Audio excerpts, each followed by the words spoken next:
Bonjour les amis, c'est maîtresse Nadège. Je suis très contente d'être avec vous ce matin. Nous allons faire une nouvelle leçon de géographie. Cette leçon a pour titre « Quels sont les moyens de transport dans le désert du Sahara ?» Les références sont dans vos livres « Questionnez le monde », édition Hachette Éducation, aux pages 106 et 107. Vous allez donc prendre vos livres, questionner le monde à la page 106. Nous allons d'abord exploiter le document 1. Il a pour titre des déplacements difficiles. Et ce document est un test. Nous allons donc le lire. Je le lis à haute voix.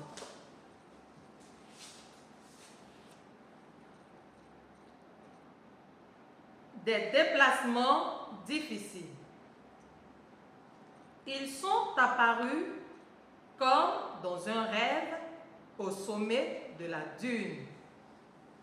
Lentement, ils sont descendus dans la vallée en suivant la piste presque invisible. En tête de la caravane, il y avait des hommes enveloppés dans leur manteau de laine, leur visage masqué par le voile bleu.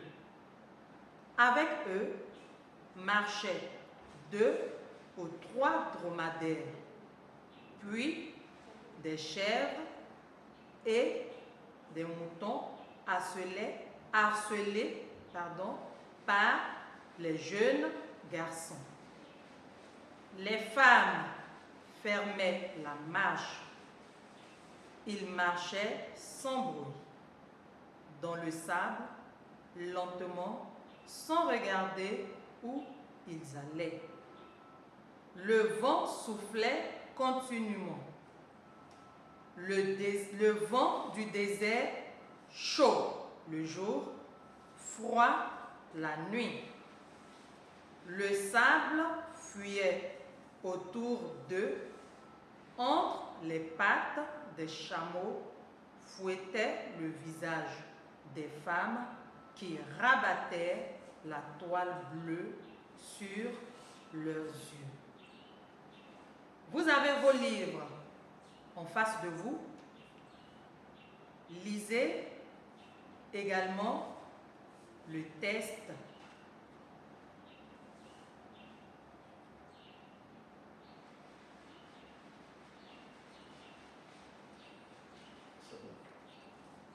Je vais poser quelques questions de compréhension. Comment les femmes et les hommes se déplacent-ils? Dans le test, bien sûr.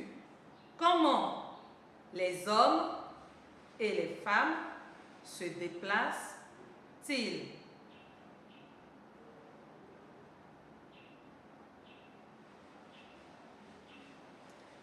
Ils se déplaçaient à pied.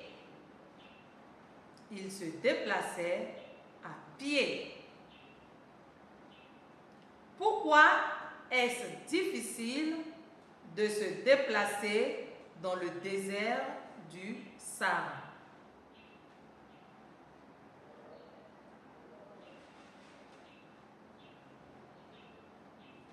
Pourquoi est-ce difficile de se déplacer dans le désert du Sahara?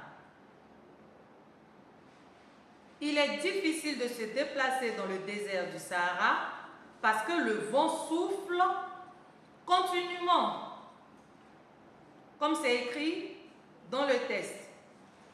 Et cela empêchait les marchands de regarder là où ils vont. Ils couvraient même leur visage avec un voile. Ok. Maintenant qu'on a fini d'exploiter le document 1, nous allons exploiter le document 2. Le Sahara, le plus grand désert du monde. Observons l'image du document 2. Qu'est-ce que c'est? Observons l'image du document 2. Qu'est-ce que c'est? C'est une partie de la carte d'Afrique. C'est une partie de la carte d'Afrique. Cela sous-entend que le désert du Sahara se trouve en Afrique et au nord de l'Afrique. Alors, après observation du document, nous allons l'exploiter. Quels sont les repères naturels qui entourent le Sahara? Quels sont les repères naturels qui entourent le Sahara? Nous allons le faire ensemble. Mais avant, pour pouvoir repérer les différents repères naturels, il faut pouvoir lire la légende. Et la légende se trouve à l'extrémité droite pour vous et à gauche pour moi. La couleur jaune que vous voyez, c'est le désert. Les ronds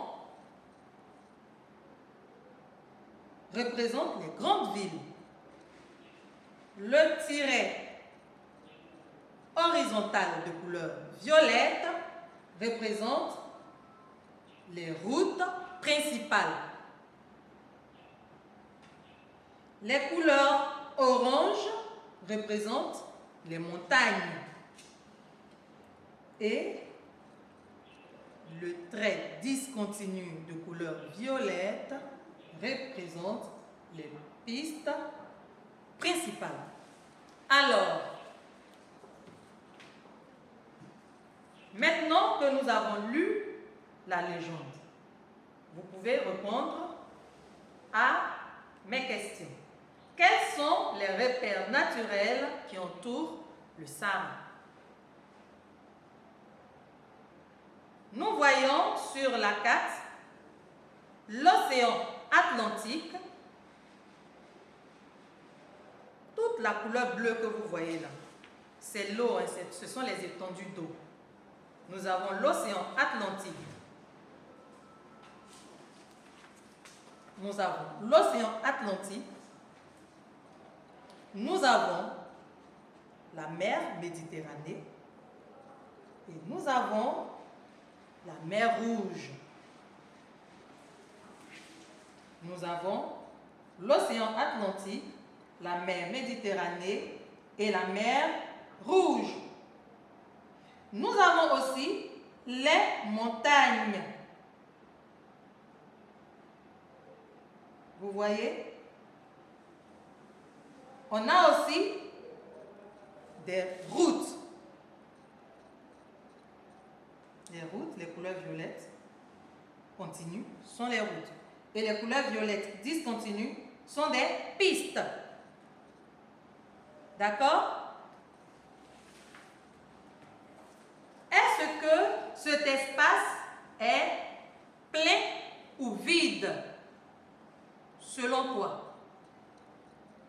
Cet espace est-il plein ou vide? Et justifie ta réponse, bien sûr.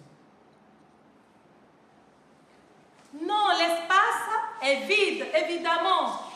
Pourquoi? Nous n'avons pas de végétation. Et regardez les étendues d'eau. Elles sont éloignées. Alors, s'il n'y a pas de végétation, il sera difficile de permettre à la pluie de tomber. C'est pourquoi il est difficile de trouver de l'eau dans le désert. Et il n'y a que le sable. Au désert, on a beaucoup plus de sable. La terre n'est donc pas fertile. Difficile de trouver à manger. On ne peut pas cultiver. Alors, nous allons prendre la page 107 pour exploiter le document 3. Les oasis des arrêts obligatoires dans le Sahara. Les oasis. Les arrêts obligatoires dans le Sahara. Qu'est-ce qu'une oasis? D'abord, avant de continuer.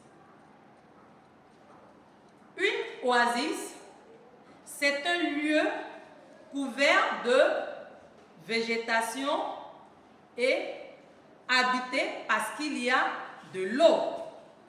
Donc, dans le désert, on a des oasis, très peu d'oasis. Et ici, regardez, observez l'image. On te demande pourquoi les camions doivent-ils s'arrêter dans l'oasis. Ils s'arrêtent pour pouvoir s'abreuver. Les camions s'arrêtent pour pouvoir permettre aux chauffeurs, de s'abreuver, de prendre un peu d'eau. Parce que là-bas, il y a la végétation. Et les oasis se situent seulement dans le Koufra. Le Koufra, c'est une région du désert. D'accord? Et je vous pose la question de savoir, quels sont les moyens de transport qui sont disponibles dans ces lieux? Quand vous regardez les images, quels sont les moyens de transport qui sont disponibles dans ces lieux? Nous avons les voitures et les camions.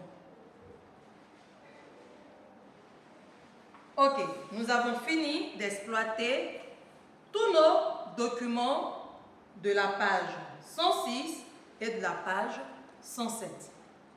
Et cela nous montre que nous avons terminé notre leçon. Que peut-on retenir? Le Sahara est situé en Afrique. C'est le plus grand désert du monde.